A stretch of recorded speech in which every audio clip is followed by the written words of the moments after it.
আমার আব্বা বলতেন টাকা পয়সা আমি খরচ করব জমি ফসল বিক্রি করে, যদি সহজ না হয় জমি বিক্রি করব। আমার আব্বারও সাহসের অভাব ছিল না। আমার আব্বা কৃষক মানুষ, বলতেন যদি ফসল বিক্রি করে না হয় তাহলে কি করব? জমি বিক্রি করব। আর বাড়ির যদি কোনো কাজে হাত দিতাম, এটা গরু এখানে বাঁধা আছে ওখানে করতে যেতাম, তখন না বেটা ওটা আমি করব, যদি তোমাকে কিছু করা লাগে তাহলে আমার পরে করিও।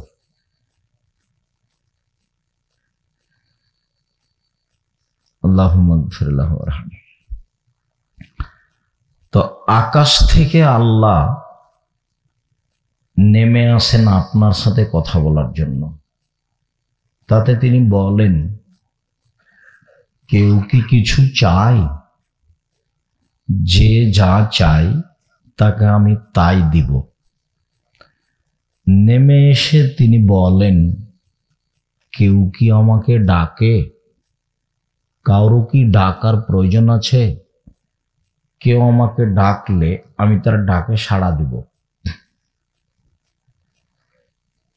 নেমে এসে বলেন, কেউ কি আমার কাছে ক্ষমা ভিক্ষা চাই? ক্ষমা চাইলে আমি ক্ষমা করে দেব। এই তিনটা কথা তিনি বারবার বলেন। নিজে সর্বশক্তিমান, তার নাম কাদির। পরাক্রমশালী, তার নাম আজিজ। কাহার, প্রতাপশালী। পৃথিবীর কোনো ক্ষমতা তার কিছু করতে পারে না। পৃথিবীতে আদ সামদ সবচেয়ে শক্তিশালী জাতি কোরআন মাজিদে একাধিকবার উল্লেখ হয়েছে। ফেরাউন সবচেয়ে বড় স্বৈরাচারী নেতা পৃথিবীতে, লম্বা সময় ধরে। তো ফেরাউনের শক্তিকে আল্লাহ বারবার বলছেন যে ফেরাউন, হামান, শোনো, তোমাদের চেয়ে শক্তিশালী ছিল যারা, তাদেরকে আমি ধ্বংস করে দিয়েছি। ফলাফল কি হবে সেই ভয় তিনি করেননি। তাহলে ফেরাউনের চেয়েও অনেক শক্তিশালী তারা, ফেরাউনের চেয়ে। আমি তো মিশরের পিরামিড দেখার পরে বললাম যে ফেরাউনের তৈরি করা নয় এই পিরামিড। এই পিরামিড আদ সামুদের যুগেই কারো তৈরি করা। কেন? এক একটা পাথরের ওজন 23 টন। তাহলে 100 ফুট উপরে একটা পাথর যদি উঠানো লাগে 23 টন, তো কি দিয়ে উঠাবে? ক্রেন 16 থেকে 17 টন উঠাতে পারে। ক্রেন সবচেয়ে শক্তিশালী যেটা। তো একটা পাথরের ওজন যদি 23 টন হয়, আর সেটা যদি 100 ফুট উপরে উঠাতে হয়, তো কে উঠাবে? তো অবাক কথা নয়। আমার মনে বলে যে ফেরাউনও পিরামিড ঘুরে ঘুরে দেখেছে আর বলেছে এইটা কি, এইটা কি, এইটা বা কি। আমিও ঘুরে যখন দেখলাম তখন আমার মনে হচ্ছে যে ফেরাউন এটাই বলে হবে। কেন? আল্লাহ তাআলা ফেরাউনকে বলছেন যে তোমার চেয়ে শক্তিশালী জাতি আমি ধ্বংস করে দিয়েছি। প্রত্যেক দিন রাতে 3 ভাগের 2 ভাগ পার হলে প্রথম আকাশে নেমে এসে আপনাকে 3টা কথা বলেন। এক, কেউ কি কিছু চায়? চাইলে আমি দিয়ে দিব। কেউ কি আমাকে ডাকে? ডাকলে আমি সাড়া দিব। কেউ কি আমার কাছে ক্ষমা ভিক্ষা চাই? চাইলে ক্ষমা করে দেব। চাইতে শিখুন, ভালো হবে। আর চাইতে শিখাটা একাধিক দিন বলেছি। সুন্দর করে ওযু করবেন, মানে সব অঙ্গ 3 বার করে ধুইবেন। সম্পূর্ণ যখন ভিজে যাবে তখন হলো একবার ধোয়া। ধোয়া জায়গায় পানি দিয়ে ধোয়ার নাম হলো দ্বিতীয়বার ধোয়া। ধোয়া জায়গায় পানি দিয়ে ধোয়ার নাম হলো তৃতীয়বার ধোয়া। একবার কবজি পর্যন্ত ভিজাতে যদি 10 বার পানি লাগে লাগুক, তাহলে 3 বার পানি নয়, 3 বার ধোয়া। কথা বুঝাতে পারিছি কি? তো সুন্দর করে ওযু করে 2 রাকাত সালাত আদায় করবেন। 2 রাকাত সালাত আদায় করে হাত তুলে, যদি বলেন যে এখনই দাও, তাহলে এভাবে উঠাতে হবে উপরে। আর যদি চান তাহলে এভাবে উঠাতে হবে মুখের সামনে। এখনই দাও এর নাম হলো ইবতিহাল। খুব কান্নাকাটি করে বিনয়ের সাথে বলতে হবে, হাত উঁচু করে। আর স্বাভাবিক চাওয়া হলো এইটা। প্রথমে ইসমে আজম পড়তে হবে, আল্লাহুম্মা ইন্নী আসআলুকা বিআন্নাকা আনতাল্লাহ লা ইলাহা ইল্লা আনতাল আহাদুস সামাদুল্লাযী লাম ইয়ালিদ ওয়া লাম ইউলাদ ওয়া লাম ইয়াকুল লাহু কুফুয়ান আহাদ। এরপরে দুরুদে ইব্রাহিম। তারপরে আপনার গতিতে আপনার কথা বলতে থাকেন। তুমি এটা আমাকে দাও, আমাকে দিতেই হবে। তুমি দিতে পারো, এটা কেউ পারে না। আপনার বলার গতি যত বিনয়ী হবে, যত চোখের পানি আসবে, যত শক্তিশালী হবে, ফলাফল তত বেশি হবে। আর যদি আপনি মাঝাবি ভাইয়ের মতন করে করেন, আসসালামু আলাইকুম রহমতুল্লাহ, আসসালামু আলাইকুম আলহামদুলিল্লাহ, তাহলে এটি কি দোয়া হলো না মজাক হলো? এই ইবাদত তো আল্লাহ বুঝে না, আমি আর আপনি না বুঝি। এরকম ইবাদত করে অযথা ওই ইবাদত দেখিয়ে কোনো লাভ নেই। অল্প হোক রাসূলের পদ্ধতিতে করতে হয়। কিছুই যদি না পারেন, ফরজটা পড়েন। জোহর 4, আসর 4, মাগরিব 3, এশা 4, ফজর 2। আপনি এটুকু পড়েন, শুধু এইটুকু, জান্নাত হবে ইনশাআল্লাহ। দেখবেন একটু পল্লীর একটা বেদুইন লোক, অশিক্ষিত গাঁওয়ার, পল্লীর একটা বেদুইন লোক, অশিক্ষিত গাঁওয়ার মানুষ এসে আল্লাহ নবীকে বলছেন, একটা আমলের কথা বলেন, ওটা করলে জান্নাতে চলে যাব। ও তো অশিক্ষিত মানুষ, ও তো হিসাব নিকাশ করা বোঝে না। এসে বলছেন একটা আমলের কথা বলেন, যেটা করলে আমি জান্নাতে চলে যাব। তখন আল্লাহ রাসূল বললেন, ফরজ 5 ওয়াক্ত সালাত, রমজান মাসের সিয়াম আর যাকাত। অন্য কোন বর্ণনাতে আছে হজ। এই 4টা অত স্বীকৃতি, প্রথমে কালেমা, এই 4টা করো, তুমি জান্নাতে চলে যাবা। তখন লোকটা বলছে, আল্লাহে আল্লাহর কসম, আল্লাহে আল্লাহর কসম, আল্লাহে আল্লাহর কসম, এর আমি কমও করব না, এর আমি বেশিও করব না। তার মানে ও সুন্নাত পড়বে না, তাহাজ্জুদ তো বহুদূরের কথা। আল্লাহর কসম এ বলে চলে যাচ্ছে। তখন আল্লাহ নবী বলছেন, মান সাররাহু আন ইয়ানজুরা ইলা রাজুলিন মিন আহলিল জান্নাহ ফালিয়ানজুর লিহাজা। শোনো শোনো সঙ্গী সাথী শোনো, তোমরা কেউ যদি জান্নাতি মানুষকে দেখতে চাও, তো এই যে দেখো, এই লোক হলো জান্নাতি। হাদিস বুখারী মুসলিম। আমি কি কথাটা বুঝাতে পেরেছি? ও কিন্তু কসম করে বলছে, শুধু কি পড়বে? ফরজ, ফরজটা করবে। আর কসম করে বলছে কমও করব না, বেশি করব না। আল্লাহ রাসূল আবার বলছেন যে দেখো তোমরা এই যে দেখো, এই যে জান্নাতীকে দেখো। তাহলে হাত উঠিয়ে আগে ইসমে আজম, তারপর দুরুদে ইব্রাহিম, তারপর নিজের কথা। উনি এখন আপনার সাথে কথা বলার জন্য কোথা থেকে নেমে এসেছেন? সপ্তম আকাশ থেকে প্রথম আকাশে নেমে এসেছেন। আপনি মানুষ হিসাবে এই অনুভূতি থাকা উচিত, আমি মানুষ হিসাবে অনুভূতি থাকা উচিত। আমি তো আর গরু ছাগল নই, আমি তো আর পশু প্রাণী নই, আমি তো মানুষ। আমি মানুষের সাথে কথা বলি, জিনিসপাতি প্রয়োজনে কিনি। তা আপনার কর্ম যদি প্রমাণ করে যে আপনি মানুষ নন, তা তো কষ্টদায়ক কথা, ভালো হলো না।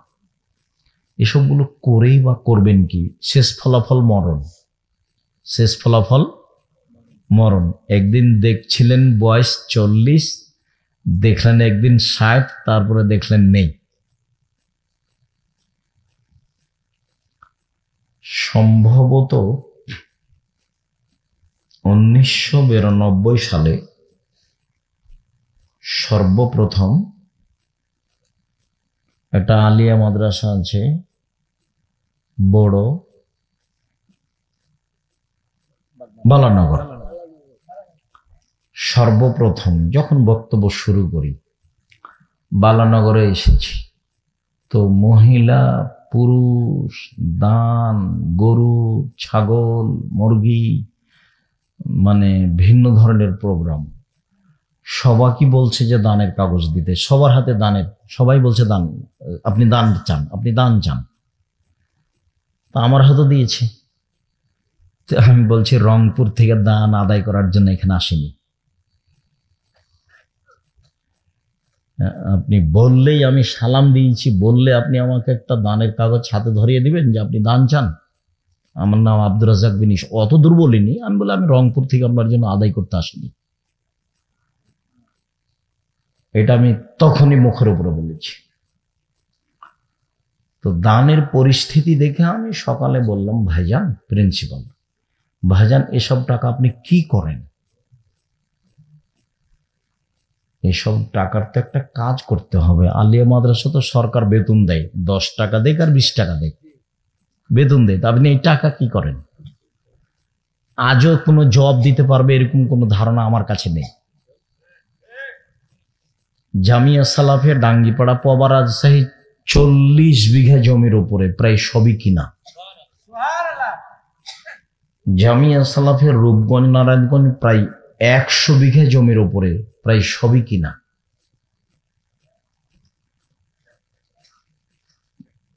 তিনশো জনের বেশি শিক্ষক আছেন যাদের এখন বেতন লাগে প্রায় 40 লক্ষ মাসে। ছাত্র 5000-এর বেশি। জামিয়া সালাফিয়ার শিক্ষকের আদায়ের রসিদ বহি ব্যবহার করা নিষেধ। জামিয়া সালাফের কোন শিক্ষক বাংলাদেশের কোন জেলাতে যদি রসিদ দিয়ে আদায় করে তাহলে ও শিক্ষকতা করতে পাবে না, জরিমানা হবে এবং বহিষ্কার হবে। জামিয়া সালাফের জন্য আমি দান চাইতে এসেছি এ কথাও কেউ বলতে পারবেন না। কিভাবে প্রতিষ্ঠান চলে তার ভাবার প্রয়োজন নেই। আহাল পরিবার নিয়ে থাকবে, খাবে, শিক্ষকতা করবে, চলে যাবে, সকালে আসবে, ক্লাস শেষ হলে চলে যাবে। সব শিক্ষক শিক্ষিকা এরকমই। এখন পর্যন্ত আমি মানুষকে বলে থাকি যে আপনারা যার যতটুকু সম্ভব 10 টাকা, 5 টাকা, 50 টাকা, 5000 টাকা, 2 লাখ টাকা, 5 লাখ টাকা জামিয়া সালাফিয়া দান করেন। এইভাবেই চলে। জামিয়া সালাফিয়া কোনো বিত্তশালী দিয়ে চলে না। জামিয়া সালাফিয়া সরকারি কোনো অনুদান গ্রহণ করে না। জামিয়া সালাফিয়া সরকারের কাছে কোনোদিন টাকা চায় না, দরখাস্ত লিখে না, আর লিখবে না বলে আমার দাবি যারা পরবর্তীতে আসবে তাদের কাছে ইনশাআল্লাহ।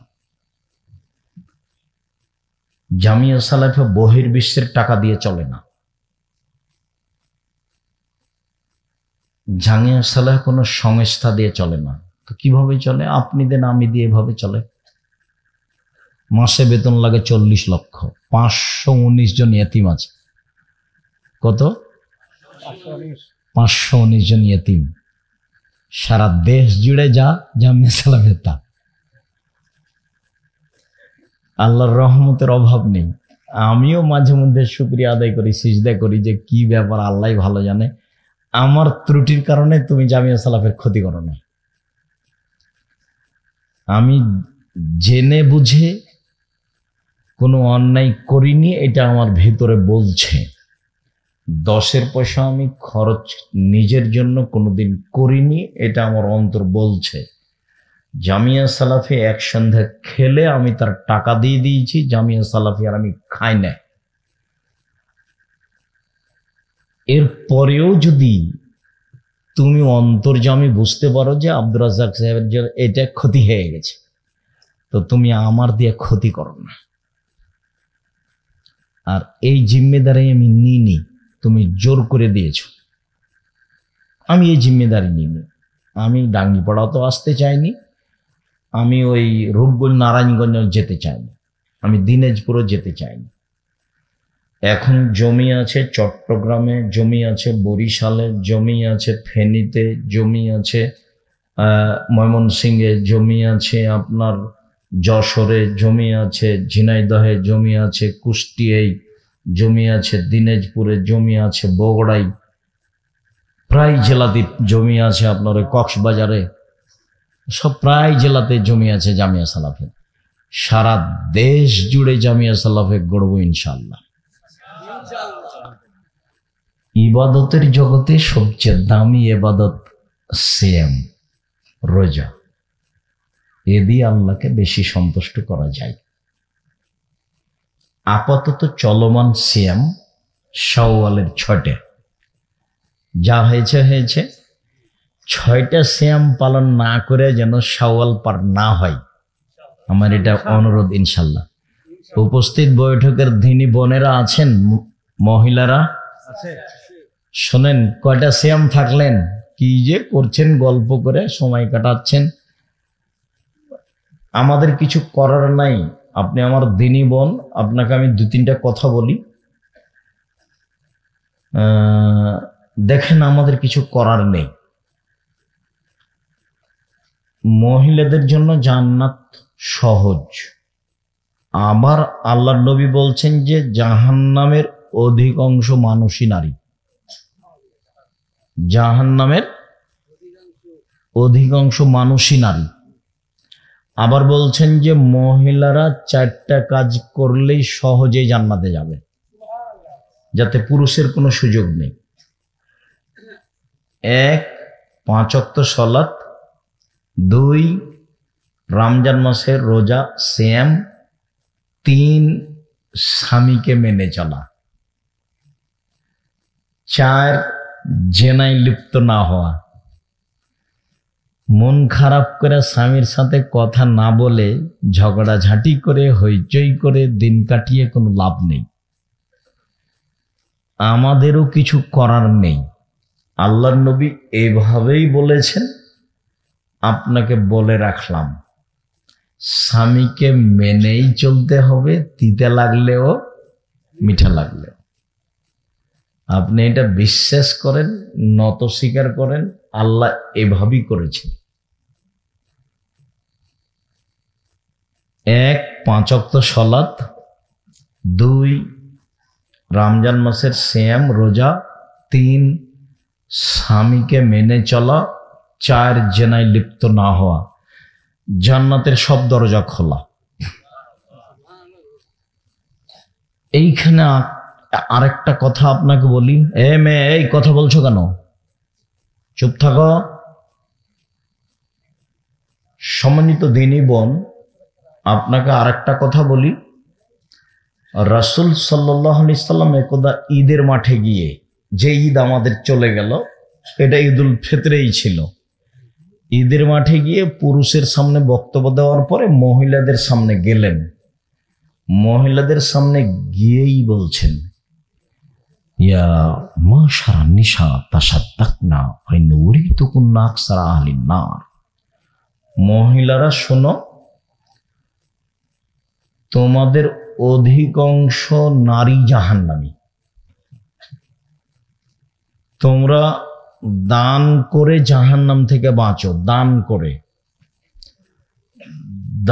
করে জাহান্নাম থেকে বাঁচার সবচেয়ে বড় মাধ্যম।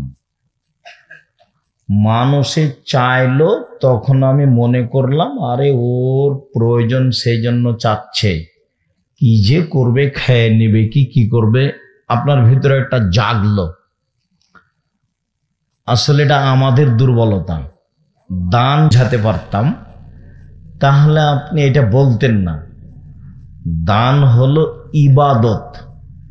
বলেন তো, ইবাদতের জগতে সবচেয়ে শক্তিশালী ইবাদত, মানে এর ক্ষমতাই ভিন্ন। এই যে দেখেন, মহিলারা শোনো, অধিকাংশ নারী জাহান্নামী, দান করে বাঁচো। তো একজন শ্যামাবর্ণের মহিলা দাঁড়িয়ে বলছে, কেন কেন অধিকাংশ মহিলা জাহান্নামে যাবে?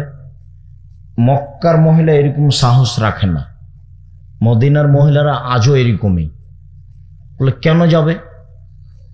তো আল্লাহ রাসূল দুইটা কথা বললেন। তার একটা বললেন স্বামীকে মানে না, সেজন্য। বোঝা গেল না কথা? হাদিস বুখারী মুসলিম। বিবেচনা তো আর আমি কিছু করে লাভ করতে পারবো না। পৃথিবীর কোনো মানুষ কোনো বিবেচনা করে লাভ করতে পারবে না, কথা এটাই। দুইটা উত্তর দিলেন। তার একটা হলো যে স্বামীকে মানে না, এই জন্য অধিকাংশই জাহান্নামী। কথা প্রসঙ্গে এইখানে আপনাকে আরেকটা কথা বলেনি, সেইটা হলো এই যে বিচারের মাঠে সবার আল্লাহর সাথে মুখামুখি কথা হবে, যেখানে কোনো দোভাষী থাকবে না, যেখানে কোনো অন্তরাল থাকবে না, সরাসরি কথা হবে আল্লাহর সাথে। কথা হওয়ার সময় ও ডান দিকে দেখবে, তখন দেখবে তার কর্ম, বাম দিকে দেখবে তার কর্ম, সামনের দিকে দেখবে জাহান্নাম। এটা হলো অবস্থা। এখন আল্লাহর নবী বলছেন, পৃথিবীর মানুষ শোনো, একটা কাজ করো, এই জাহান্নাম থেকে বাঁচো।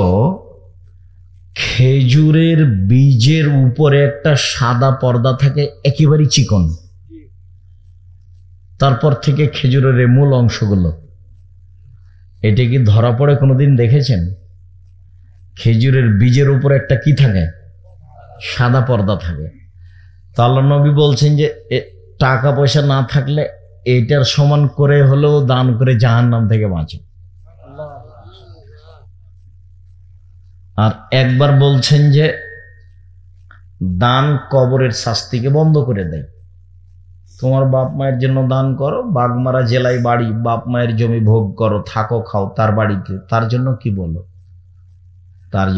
বলো? তুমি ভালো ছেলে, তুমি বলো না তোমার বাপ মায়ের জন্য, আর তোমার ছেলে তো দিন রাত খালি আড্ডা পিটে বেড়ায়, সিগারেট পান খেয়ে বেড়ায়, লম্বা মোবাইলে বেটি ছেলে দেখে, ও আপনার কি করবে? ও তো দুনিয়ার শয়তান, বদের গোড়া, যে এখনো কথা বলছে ওখানে দাঁড়িয়ে আছে দোকানের সামনে, হাতে বড় মোবাইল আছে। বিচার তার আমি করে পারবো না, আপনি করতে পারেন। তো আপনি ভালো হয় আপনি আপনার বাপের উপকারের কিছু চেষ্টা করেন। এখানে যেটা বলছি এটা বুখারী মুসলিমের হাদিস। আরো দুইটা বুখারী মুসলিমের হাদিস, 2 মিনিট। একজন লোক এসে বলছে, আল্লাহর নবী, আমার আব্বা মারা গেছেন, জমি জায়গা ছেড়ে গেছেন, ওসিয়ত করে যাননি। আমি যদি দান করি তাহলে আমার বাপের পাপ মিটে যাবে কি? আবার বোঝেন, আল্লাহর নবী, আমার আব্বা মারা গেছেন, টাকা পয়সা জমি জায়গা ছেড়ে গেছেন, কোনো ওসিয়ত করে যাননি। আমি আমার আব্বার নামে দান করলে তার পাপ মিটে যাবে কি? তিনি বললেন হ্যাঁ। হাদিস বুখারী মুসলিম। আপনি পাল্টা বলেন তো দেখি মনে থাকবে কি না। একটা লোক আয়েশা আল্লাহর নবীকে বলছেন, কি বলছেন? যে আমার আব্বা মারা গেছেন, জমি জায়গায় অর্থ সম্পদ ছেড়ে গেছেন, ওসিয়ত করে যাননি। আমি নিজে থেকে যদি আমার বাপের নামে দান করি তাহলে আমার বাপের পাপ মিটে যাবে কি? তো আল্লাহ নবী উত্তরে কি বললেন? নাম। ওটা আরবি শব্দ নাম, হ্যাঁ। জিজ্ঞাসা করার সময়তেও বলেনি যে আমার বাপের ছোট পাপ বড় পাপ। আল্লাহর নবী উত্তর দেওয়ার সময়তেও বলেননি যে তোমার বাপের ছোট পাপ ক্ষমা হবে, বড় পাপ ক্ষমা হবে, এভাবে বলেননি। ও বলেছে মিটে যাবে কি? তখন আল্লাহ নবী কি বলেছেন? নাম, হ্যাঁ। এটা বুখারী মুসলিম। একটা লোক এসে বলছে, আল্লাহ নবী আমার মা হঠাৎ মারা গেছেন, কথা বলতে পারলে দান করতেন। আমি যদি আমার মায়ের নামে দান করি তাহলে আমার মায়ের নেকি হবে কি? কালা নাম, হ্যাঁ। এখন আপনি কি করবেন? বাপ মা চলে গেছে, দাদা দাদি চলে গেছে, আপনি একটু মানবতার পরিচয় দেন, একটু মানুষ হিসেবে থাকেন। জি, দিনী বৈঠকের দিনী বোন, আপনাকে বলছিলাম এইভাবে বেপরদা হয়ে চলে আর একজনকে পাপী করে কোনো লাভ নেই। আপনি 5 ওয়াক্ত সালাত আদায় করেন, সিয়াম পালন করেন, স্বামীকে মেনে চলেন, বাহিরে ঘোরাঘুরি করিয়েন না, জান্নাত হবেই, জান্নাত হবে ইনশাআল্লাহ। তার উপরেও যদি আপনার আশঙ্কা কাজ করে তাহলে দান খেরাত করতে থাকেন। এটা হলো জাহান্নাম থেকে বাঁচার সবচেয়ে বড় মাধ্যম। ইবাদতের জগতে সবচেয়ে ব্যতিক্রম ভিন্ন ধরনের ইবাদত হলো সালাত, নামাজ। যদি আপনার নামাজ থাকে তাহলে দান সিয়াম যা আছে, যা বললাম সব থাকবে। আর যদি নামাজ সালাত না থাকে তাহলে সব যাবে। তাহলে সবচেয়ে কোনটা ব্যতিক্রম হলো? এটাই, সালাত। আরো অবাক হবেন, একাধিক দিন শুনেছেন সালাত মানুষের সাথে আপোষ করে না। হজ করে, যাকাত করে, সিয়াম করে। হজ মানুষের সাথে কিভাবে আপোষ করে? বলে যে আচ্ছা ঠিক আছে, এবছর হজ না করলে হবে, সামনে বার করেন, সামনে বছর করেন, সমস্যা নেই। বুঝতে পারেননি কথা? যাকাত 1 মাস আগেই দিয়ে দেন, 1 মাস পরে দেন, সমস্যা নেই। রোজা, আমি অসুস্থ, তো ভালো হলে করিয়েন। কথা বোঝা যায়? এখন নামাজের ব্যাপারে বলেন তো দেখি, এগুলো একটু চলে না। সম্মানিত দিনী ভাই বোন, আমি আপনাদেরকে শেষে 4টা নসিহত করে, 1 5 ওয়াক্ত সালাত, 2 হালাল রুজি, 3 কোরআন তেলাওয়াত, 4 আড্ডা না পিটা, দোকান পাটে বসে সময় না কাটানো। 2 জন যেখানে বসে আছে সেখানে বসবেন না। বেঁচে থাকা যায় তো? কই আমরা তো হাটে বাজারে যাই না, বেঁচে আছি তো। আর একটুকু আগে তো বললাম ছাত্র জীবন থেকে এ যাবৎ চায়ের স্টলে বসছিনি, তো বেঁচে আছি তো, মরে গেছি নাকি? আলহামদুলিল্লাহ, আলহামদুলিল্লাহ। আপনি চায়ের স্টলে বসে থাকেন, অভ্যাস খেতে অনেক খারাপ। পিছে পিছে ঘুরে বেড়ান কেন? কথা শুনতে শরম হয় না? শরম লাগে, লজ্জা লাগে? ইতস্তবোধ লাগে? ধর্মের সাথে ফাইজলামি করেন? আমি কথা বলছি, পাথরের মতো বসে শুনবেন। দোকানে দাঁড়িয়ে আছেন কেন? কি মনে করেন? কয় টাকার মালিক? কয় পয়সা বিদ্যা রাখেন? ছেলে মেয়ে কি করে? কয় টাকা রাখেন? কয় টাকার মালিক আপনি? কয় পয়সা বিদ্যার মালিক আপনি? আপনার ছেলে মেয়ে কি করে? এমন এই সব করে পাগলামি করে সময় কাটিয়ে এখন লাভ নাই। আলোচনার শেষে বৈঠকি দানের জন্য অনুরোধ রইল। আমিও অংশগ্রহণ করছি আপনাদের সাথে। তোমরা যারা আছো ছেলেরা এই গ্রামের, তোমরা সামনে যাও। আর আমার দিনী বোনেরা যারা আছেন, যারা এই পাড়ার এই প্রতিষ্ঠানের সাথে, আপনারা একটু উঠে সব দিনী বোনের কাছে যান। আমি আপনাদের সাথে অংশগ্রহণ করছি।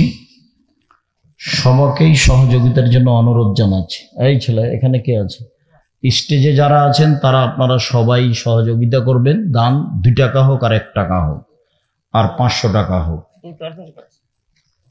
তোমরা যাও, আমি একটু বলি আল্লাহ রসুলের মুখের ভাষা। আপনারা সামনে যারা আছেন তারা টাকা না থাকলে কারোর কাছে 10টা টাকা নিয়ে দিবেন। কেন? দিলে যেটুকু দিলেন সেটুকু জমা না দিলে ওইটুকু ক্ষতি হবেই। ওটাও হাদিস বুখারী মুসলিম। কিভাবে ক্ষতি হবে এটা আপনার আমার বিবেচনার প্রয়োজন নাই। যেটুকু আপনি দিবেন না সেইটুকু ক্ষতি হবেই। কই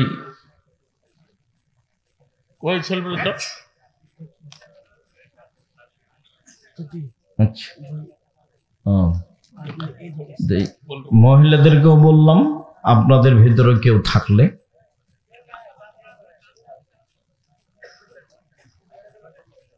এই ছেলে তুমি যাও, ভিতরে যাও।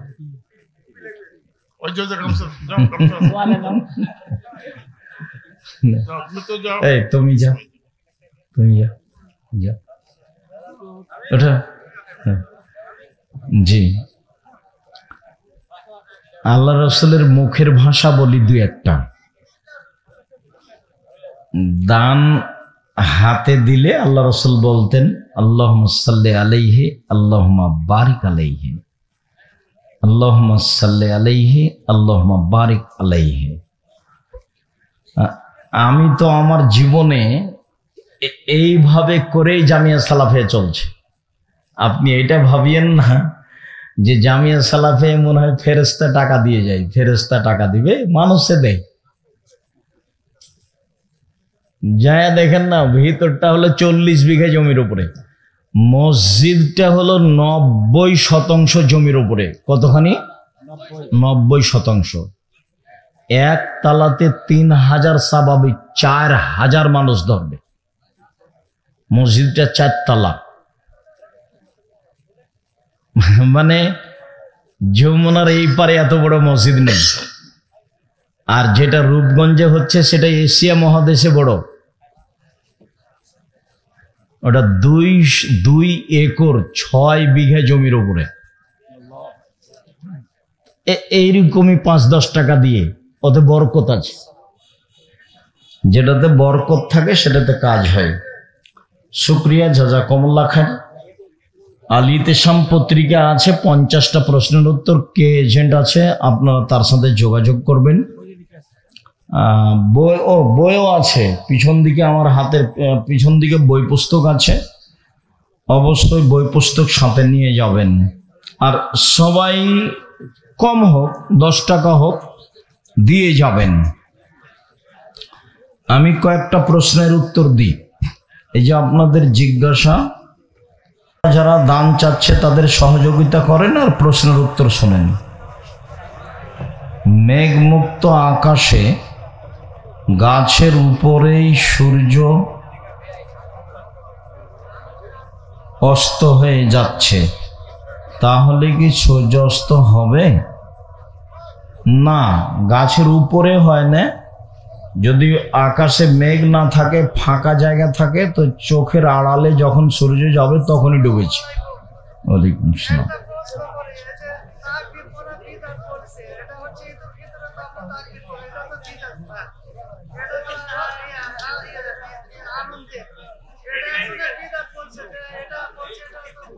আহলে হাদিসের পক্ষ থেকে যে ইফতারির সময়সূচি দেওয়া হচ্ছে তার 6 মিনিট 7 মিনিট আগেই সূর্যাস্ত হয়ে যাচ্ছে।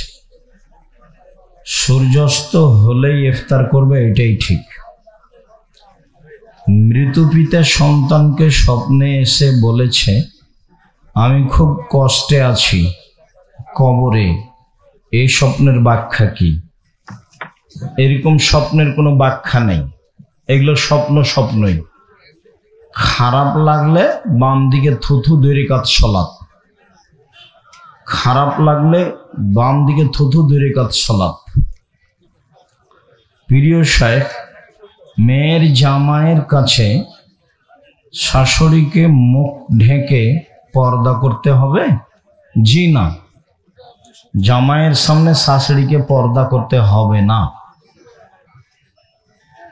মার সামনে, বেটার সামনে যেমন মাকে পর্দা করতে হবে না, বেটার সামনে যেমন মাকে পর্দা করতে হবে না, জামাইয়ের সামনে তেমন শাশুড়িকে পর্দা করতে হবে না। চাচা ও ভাতিজা 2 জন একটি গরু কুরবানি করবে, জায়েজ হবে? জি না। এক পরিবারে একটাই গরু লাগবে, ছাগল গরু যেটাই হোক না কেন, ভাগে কুরবানি নেই। 7 জন, সেটা 7 পরিবার নয়, সেটা হলো 7 জন।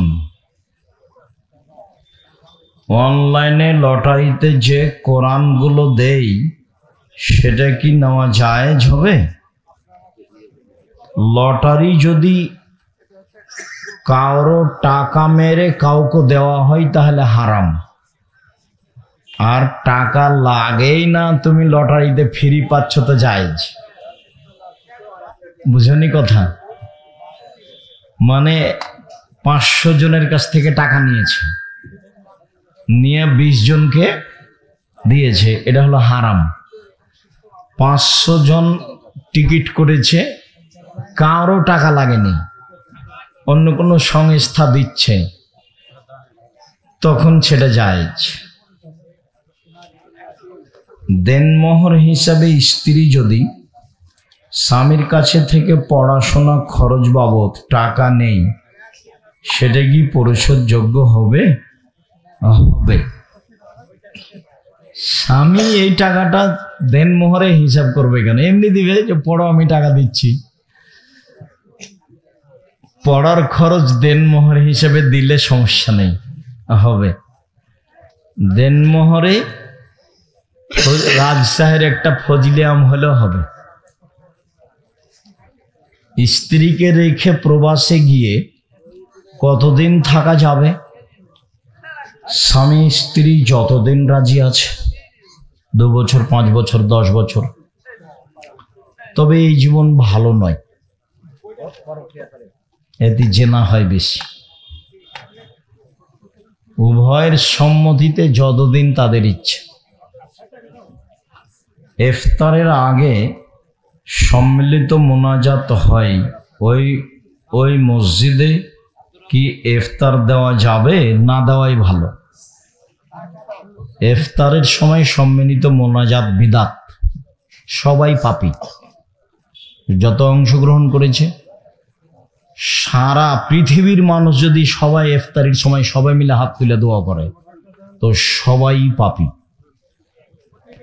হাত তুলে দোয়াতে একটু আগেই বলছিলাম, তাই না? হাত তুলে দোয়া তো ফেরত দেওয়া হয় না।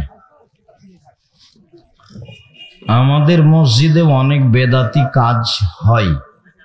এই মসজিদ ছেড়ে অন্য মসজিদে সালাত আদায় করলে কি পাপ হবে?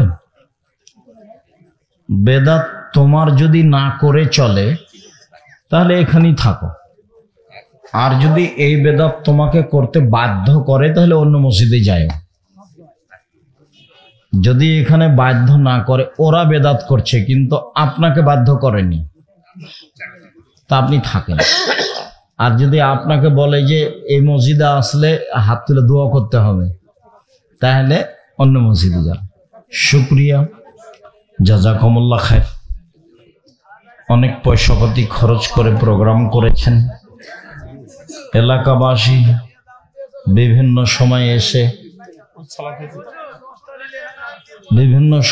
এসে জামিয়া সালাফে আপনার এই অনুষ্ঠানকে মূল্যায়ন করেছেন। বিভিন্ন জায়গা থেকে এসে আমরা আপনাদের শুকরিয়া আদায় করি। জাযাকুমুল্লাহ খায়র। সকলের কল্যাণ কামনা করে, অত্র প্রতিষ্ঠানের কল্যাণ কামনা করে আপাতত আজকের মতো কথা এখানেই শেষ করলাম। সুবহানাকাল্লাহুম্মা ওয়া বিহামদিকা আশহাদু আল্লা ইলাহা ইল্লা আনতা আস্তাগফিরুকা ওয়া আতুবু ইলাইক। আসসালামু আলাইকুম ওয়া রাহমাতুল্লাহ। আমার ছেলের প্রথম বর্ষের বেতনে টাকা থেকে মসজিদ মাদ্রাসায় আপনার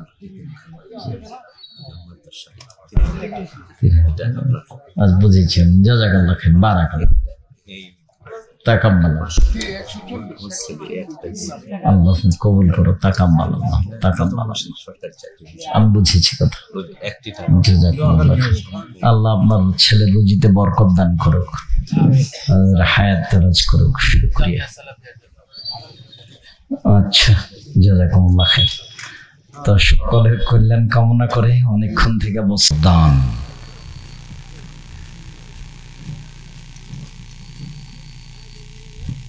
সালাত এমন একটা ইবাদত যার উপরে নির্ভর করে অন্যান্য ইবাদত। সালাত যদি কবুল হয় তাহলে বাকি ইবাদত কবুল হবে, আর সালাত যদি কবুল না হয় তাহলে বাকি ইবাদত কবুল হবে না, সে যে ইবাদতই হোক না কেন।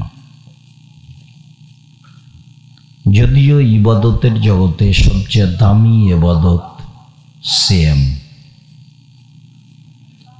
মধ্যখানে একটা কথা, যারা আপনারা দোকানে যেসব ছেলেগুলো তোমরা দাঁড়িয়ে আছো ওখানে কি করছো?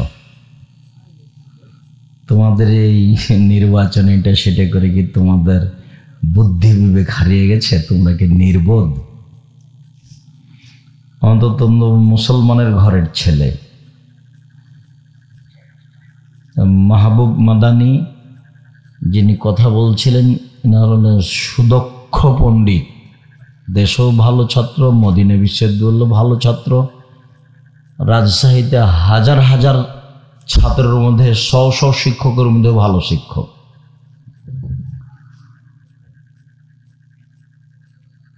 গোলাম রব্বানী দেশীয় শিক্ষিত মানুষ হলেও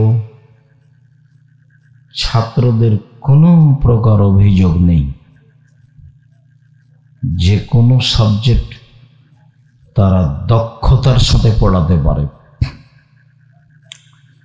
এরা হলো জামিয়া সালাফের সুনামধন্য সুযোগ্য শিক্ষক।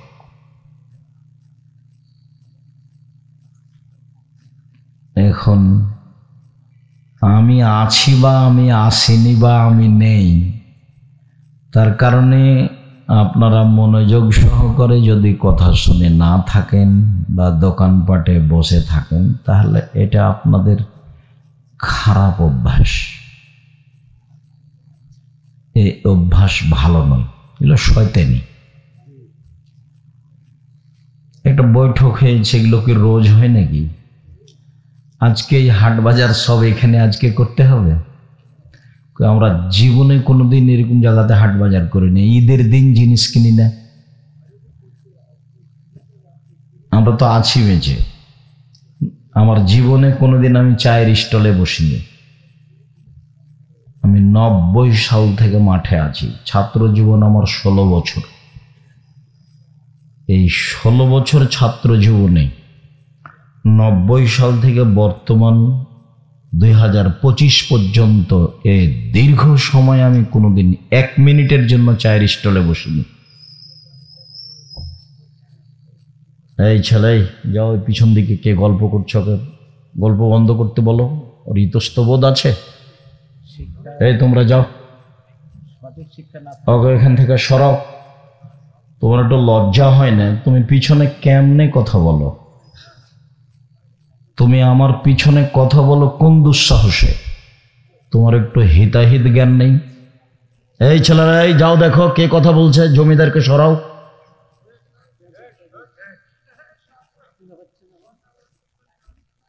সম্মানিত দিনী ভাই বোন, যারা দক্ষশীল মানুষ কথা বলে তখন তারা কোরআন হাদিসের কথাই বলে। তো আমরাও মানুষ, আমাদেরও উচিত কেউ কিছু বললে মনোযোগ সহকারে শোনা। সম্মানিত দিনী ভাই বোন, এসেছেন, হাট বাজার অনেক হয়েছে, এখন যারা আছেন তারা আসেন, দুই একটা কথা বলি যা আপনাদের জন্য হবে অতীব জরুরি।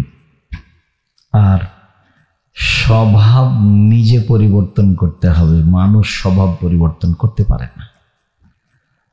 আর দোকানে বসে আড্ডা পিটা, চা খাওয়া, ল্যাংটা বেটি ছেলের নাচে ওখানে ঘন্টার ঘন্টা বসে থাকা, এটা হলো খারাপ মানুষের অভ্যাস। যাদের স্বভাব নোংরা, যাদের স্বভাব ইতর শ্রেণীর, যাদের স্বভাবে আছে খারাপ অভ্যাস, খারাপ চরিত্র। একটা বেটি ছেলের নাচে আর আপনি দোকানে বসে থাকতে পারেন, এটা হতে পারে?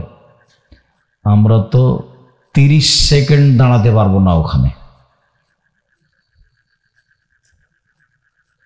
আর আমার জীবনে এরকম ঘটেনি কোনোদিন যে আমি কোনোদিন টিভির সামনে 30 সেকেন্ড দাঁড়িয়ে থেকেছি।